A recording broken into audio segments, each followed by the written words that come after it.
दोस्तों, इस्लाम को मिटाने और कुरान पाक को खत्म करने की कोशिश आज से नहीं बल्कि तब से ही हो रही है जब से दीन इस्लाम इस दुनिया में आया है। मगर यह लोग इस बात को भूल जाते हैं कि कुरान पाक अल्लाह का कलाम है, यानी कि कुरान पाक अल्लाह की किताब है और अल्लाह ताला ने खुद ही कुरान पाक में इसकी हिफाजत का जिम्मा लिया है। दोस्तों, हमें सोशल मीडिया पर आए दिन ऐसे बहुत से वाक्य देखना और सुनने को मिलते हैं जिसमें कुरान पाक की बेअदबी की जारी होती है, लेकिन फिर बाद में अल्लाह की कुदरत से ऐसे लोगों का यह बतला का अंजाम होकर रह जाता है। आज हम आपको एक ऐसा ही सच्चा और रियल वाक्य बताने वाले हैं जिसमें कुरान पाक की खुली बेअदबी की गई और अल्लाह पाक को ललकारा गया, लेकिन बाद में अल्लाह की कुदरत से उन लोगों का ऐसा हसर हुआ, ऐसा इबरतनाक अंजाम हुआ कि जिसे देखकर दुनिया की रूह कांप गई। आज तक उन लोगों की लाश तक नहीं मिली है, यानी कि आज तक उन लोगों की बॉडी का किसी को भी कुछ पता नहीं चल सका है कि आखिर उन लोगों की लाश गई कहां पर। दोस्तों, कुछ साल पहले तुर्की की अखबारों में तुर्की में आने वाले जलजले की हवाले से एक निहायती इबरतनाक वाक्य छपा था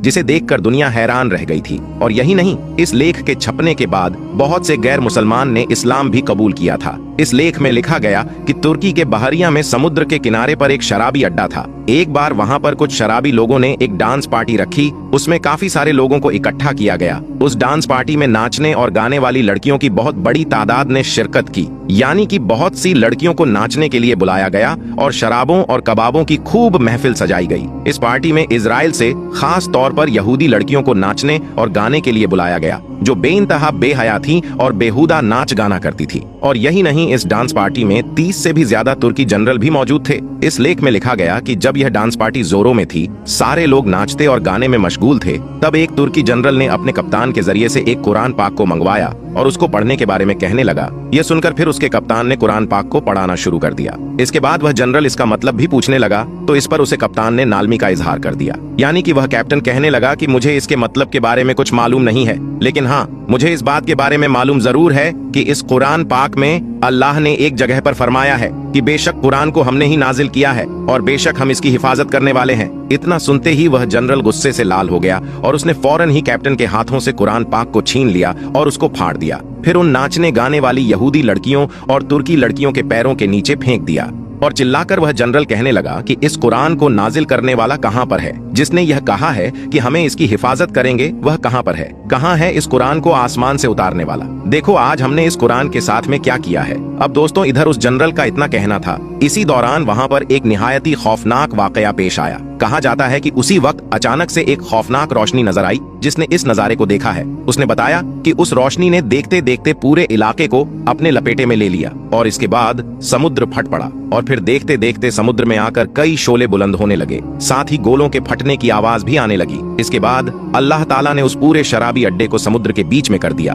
और उन सबको समुद्र में गर्क कर दिया। मगर दोस्तों, यहाँ पर अजीब बात यह हुई, इस डांस पार्टी में शरीक होने वाले इजरायली फौजियों और उन बेहया लड़कियों की लाशों का आज तक कुछ भी पता नहीं चल सका है, यानी कि आज तक इस बात का पता नहीं लग पाया है कि आखिर उन सब की लाशें गई कहां पर है। तमाम कोशिशों के बावजूद भी अब तक उन लाशों को समुद्र से बाहर नहीं निकाला जा सका है। ऐसा इन लोगों के साथ में क्यों हुआ? क्योंकि कुरान पाक की बेहुरमती करके इन लोगों ने अल्लाह ताला की गैरत को ललकारा, इसलिए अल्लाह ताला ने फौरन ही उनका इंतकाम ले लिया और इन लोगों को रहती दुनिया के लिए इबारत का निशाना बनाकर छोड़ दिया। दोस्तों, इस वाक्य को सुनने के बाद मुझे अल्लाह ताला का वह वादा याद आ गया जिसमें अल्लाह ताला ने खुद इरशाद फरमाया है कि बेशक कुरान को हमने ही नाजिल किया है और बेशक हम ही कुरान की हिफाजत करने वाले हैं। अगर आपको भी अल्लाह की इस वादे पर पूरा भरोसा है तो कुरान पाक की मोहब्बत में इस वीडियो को दिल से एक लाइक जरूर कर दें। चलिए अब आपको कुरान पाक का एक और वाक्य बताती है जिसे सुनकर भी आपका दिल खुश हो जाएगा और आप अच्छी तरह से समझ जाओगे कि बेशक कुरान पाक को अल्लाह ने नाजिल किया है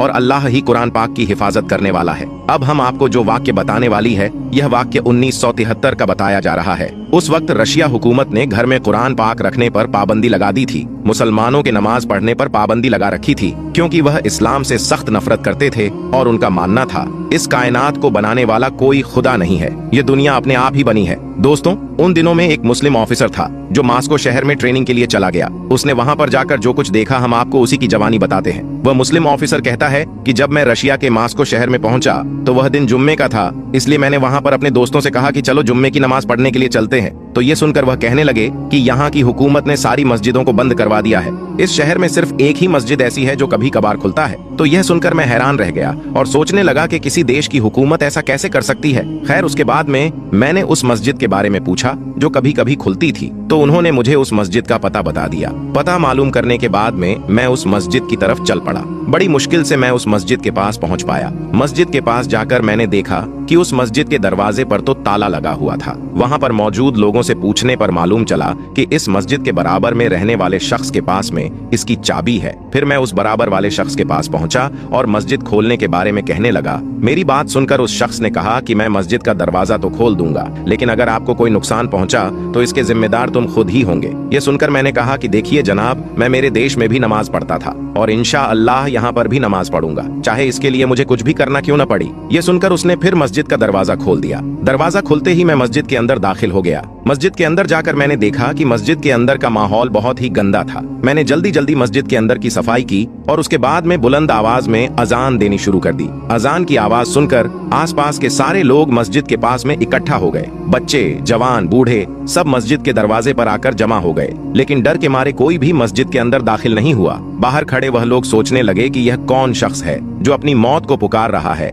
अब मैं मस्जिद के अंदर अकेला था, इसलिए फिर मैं जुम्मे की नमाज को नहीं पढ़ पाया, मगर मैं जौहर की नमाज पढ़कर वापस मस्जिद से बाहर निकल गया। दोस्तों, वह ऑफिसर कहता है कि फिर जब मैं नमाज पढ़कर वहां से वापस आने लगा तो मुझे ऐसा लग रहा था कि जैसे मैंने यहाँ पर कोई नमाज नहीं पढ़ी है बल्कि कोई बहुत बड़ा जुर्म कर दिया है। खैर, उसके बाद में मैंने मस्जिद का दरवाजा वापस बंद किया और उस बराबर वाले शख्स को मस्जिद की चाबियां सौंपने के बाद में वापस चलने लगा। तो इतने में एक बच्चा मेरे पास आया और मुझे अपने घर चलने की जिद करने लगा। बच्चे की मोहब्बत को देखकर मैं उसको मना नहीं कर पाया, इसलिए मैं उसके साथ में उसके घर की तरफ चल दिया। जैसे ही मैं बच्चे के घर पहुंचा तो उसके वालिदैन ने मेरा खूब अच्छी तरह से इस्तकबाल किया और मुझको खाना वगैरह भी खिलाया। फिर मैं बातों ही बातों में उस बच्चे से पूछा कि क्या तुमको कुरान पढ़ने आती है? तो वह बच्चा कहने लगा कि हाँ, मुझे कुरान पढ़ना आता है। यह सुनकर फिर मैंने अपनी कुरान निकाली और उस बच्चे के सामने उसको खोल कर कहने लगा कि जरा मुझे इसको पढ़कर सुनाओ। अब वह बच्चा कुरान की तरफ देखने लगा, फिर उसने मेरी तरफ देखा और फिर से उसने कुरान की तरफ देखा। यह देखकर मैं समझ गया था कि शायद बच्चे को यह पढ़ना नहीं आ रहा है,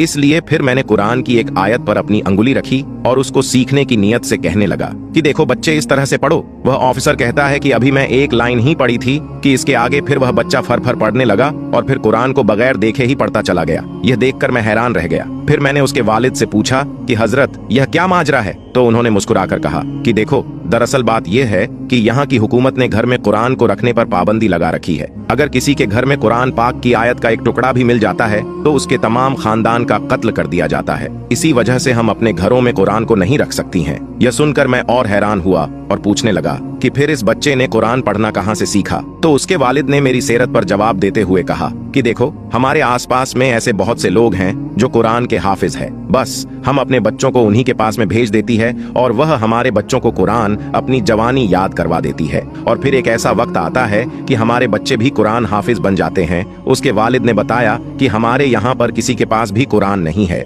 इसी वजह से हमारे बच्चे कुरान को देखकर नहीं पढ़ सकती है। और यही वजह थी कि जब आपने हमारी इस बच्चे के सामने कुरान को रखा तो इसको पढ़ना नहीं आया, मगर जैसे ही अपने आयात को पढ़ाना शुरू किया तो यह फर फर पढ़ने लगा। अगर आप इसको नहीं रुकते तो यह आपको पूरी कुरान ही पढ़कर सुना देता। और सिर्फ हमारा यह बच्चा ही नहीं, बाहर जो आपके बच्चे दिखाई दे रहे हैं उनमें से भी ज्यादातर बच्चे आपको कुरान हाफिज ही मिलेंगे। दोस्तों, ऑफिसर कहता है कि उसके बाद में मैं उस घर से बाहर निकाला, उन बच्चों के पास पहुंच गया, उनसे कुरान सुनाने को कहने लगा तो वह बच्चे भी फर फर कुरान सुनाने लगे। यह देखकर फिर मैंने अपने दिल ही दिल में अल्लाह का शुक्र अदा किया और सोचने लगा कि जालिमो, तुम अल्लाह की किताब कुरान पाक को घरों में रखने पर तो पाबंदी लगा सकते हो, मगर जो कुरान हमारे सीनों में महफूज हो चुकी है तुम उसे पर किस तरह से पाबंदी लगाओगे? दोस्तों, उसे ऑफिसर ने बताया कि यह पूरा माजरा देखने के बाद में मुझे अल्लाह का वह वादा याद आ गया जिसमें अल्लाह ताला ने खुद इरशाद फरमाया है कि बेशक कुरान को हमने ही नाजिल किया है और बेशक हम ही कुरान की हिफाजत करने वाले हैं। तो अगर वाक्य सुनने के बाद आपका ईमान ताजा हुआ हो